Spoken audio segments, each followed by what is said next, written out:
Hey everybody, this is Brad Dyke reaching out to you, and today's a technical video in regards to the Dell EMC 640 series VX Rail 1U chassis. And this guy right here is quite an interesting little device, I will say for sure. And the concept behind it is pretty simple.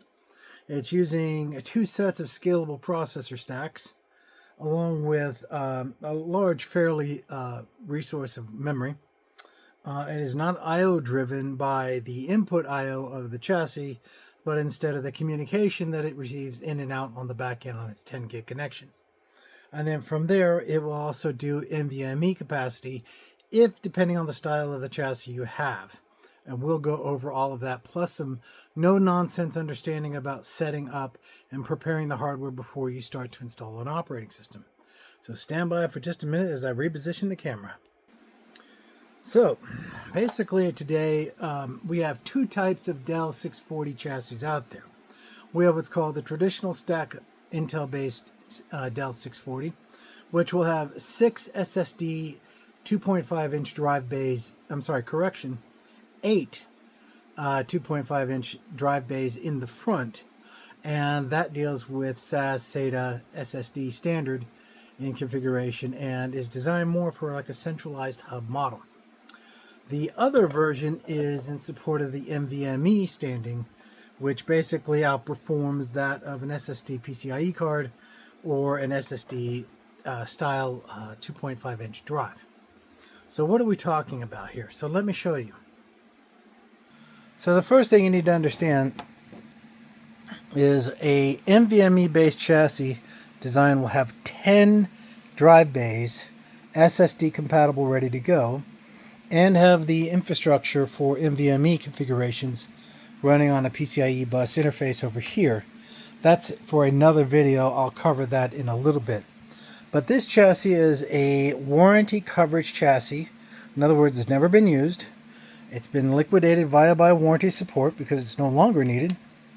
And then, of course, as you can see, this particular chassis has some components in it along with its configuration and the iDRAC config itself.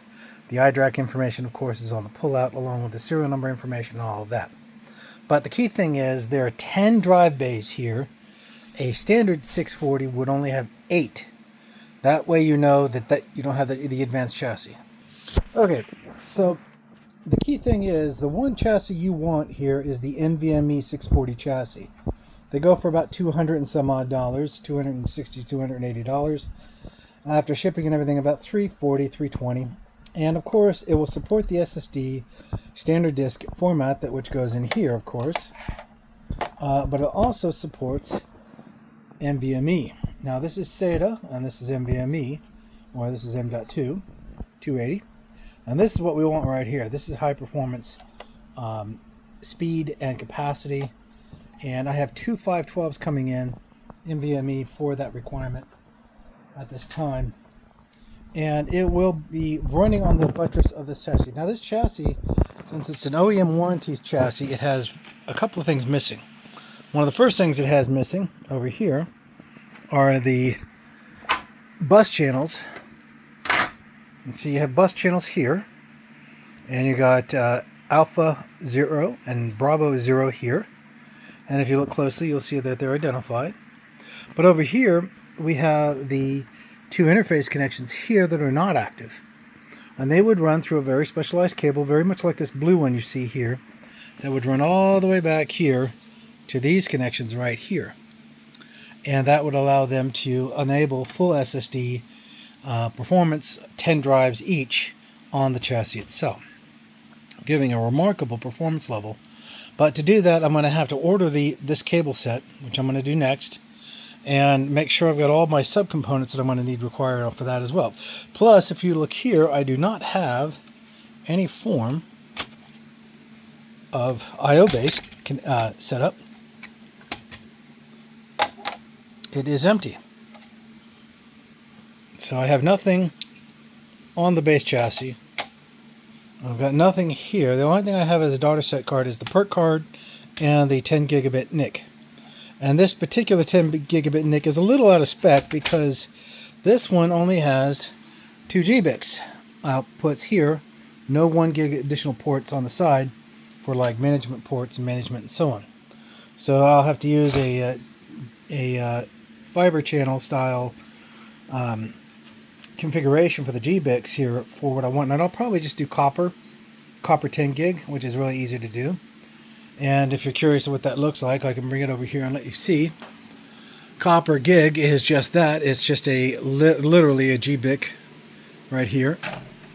It is copper based only, and its goal is to provide 10 gigabit bandwidth. And I'll use something like that for connectivity, but it will go on the back end switch in this particular configuration setup. The value of that is it's going to give us the ability to be able to communicate at anything less than 10 gigs or 10 gigs equal. So I'm missing some stuff here. I'm missing blade guards, which are DIMM inserts to help structure flow of air. This is confirmed by the flow cover, which is this guy right here, designed to help constrict the 8 fans here to blow across these evenly and uniformly. Now, don't put a Series 6100 processor, or in this case 2 of them, in a situation where the air is blowing around them versus going through them. That's a bad thing, because these are scalable processors and they have a bite to them if they get too hot. You want to be very careful about that detail. So with that being the case, this is an introduction of the standing of this configuration so that you can get to see what it looks like when you get something that's warranty-wise and you want to turn it into something valued. And you've got your iDRAC right here, you've got your VGA, USB. The nice thing about this is it also has a Class C USB up here in the front, which is right there, right below the Class A. And it's really a pretty decent processing intensive style format here to work with. And that's something to be said because outside of the 7910 and the 7300, I haven't found anything I really like lately that was worth the cost and investment. You know, the goal of this is to give you something that's really, I mean, this is 40 processors right here between these, so 20 and 20. And that means basically I've got, quite a resource at my discretion. There are a couple of other things I've noticed here is the SATA B and the ODDC interfaces. These are present here as well. This is something I have some discussion about, and I'll have to check more information on that because that wasn't in the actual design specs. So that's an added feature this particular chassis has, and that might explain why this chassis only has 2 GBICs for 10 gig and not the normal 2 10 gig GBIC and 2 1 gig RJ45 heads for the bus card. But with that being said, all in all, it's pretty good. I like what I'm seeing and how it's working. And so I'm going to go ahead and take the steps to make sure that I order the parts I need. Now, if you also notice right down here, a little PCIe hidden slot. Now this slot co-coordinates with this guy right here, and he's usually for an SD card, normally. I have a couple of those. Let me show you what they look like. Okay, so what does it look like? Well, it looks like this. This is one of those particular type class cards, and it has one SSD stick on one side and another SSD stick on another, and it's designed to basically provide a secure template for key related associations or configurations and so on and so on. But this one is not designed for this one. It is designed for the Dell 730 chassis, but it's like that in sense, in design. It's going to the wayside actually as I've been watching it go. But you do have here a standard USB 3.0 right here, which has value to a degree. Good for recursive security key grops, log trackers, and so on. Getting them off the disk so they're not readily available for use by something else. But with that being said, this is basically the chassis and its design and its implementation. I'm building this particular server out in regards to a denominational Christian office denominational office, and this is basically going to phase out 4 machines into one, and I'm doing it with one because it's an SMB motherboard with dual power supplies, dual power buses, dual separations, and it has a NAS, an independent NAS with it. So recovery is not going to be very difficult if something dramatically affects this chassis. Well, this is a key thing to remember about this process. Now, the capacity of this 1U footprint is impressive. And like I said, it's not about your maker. In other words, not everything Dell is great, nor is everything any other manufacturer great. I preach make and model design when it comes to labs, because your make and model means that you've taken the time to research the attributes of the units, the feedback, reviews, and ratings of the units themselves, and of course, how compatible are they with other wacky stuff, right? The key goal here is make and model always is going to be the winner, because every company does make usually something, 1 or 2 or 3 really super good functional products out there, and they're not to be looked at lightly, in my opinion, because of what they can accomplish with it. Well, this is Brad Dyke signing off. This is my hardware technical review that I'm doing right now.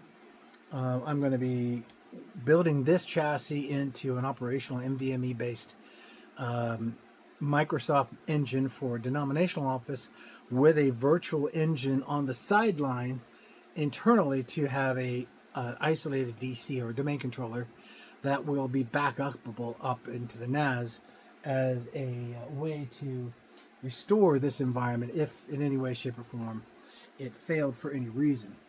One other thing that's really valuable about this particular chassis is they've really gone above and beyond on documenting the components at the actual chassis level, versus you having to go after manuals and modules and other processes, right? And that inevitably does add up over time, if you know what I mean. But because of the fact that the overall design is got some really great symmetry, and I swear there's a couple of guys up there in Dell that I might have worked with back in the early 2000s, and this is kind of their work. I mean, this always seems to be consistently, periodically coming out of Dell, and I'm really impressed with their designs. But all in all, though, it's a great chassis if you get the right chassis. That's the key secret right there. Get the right chassis.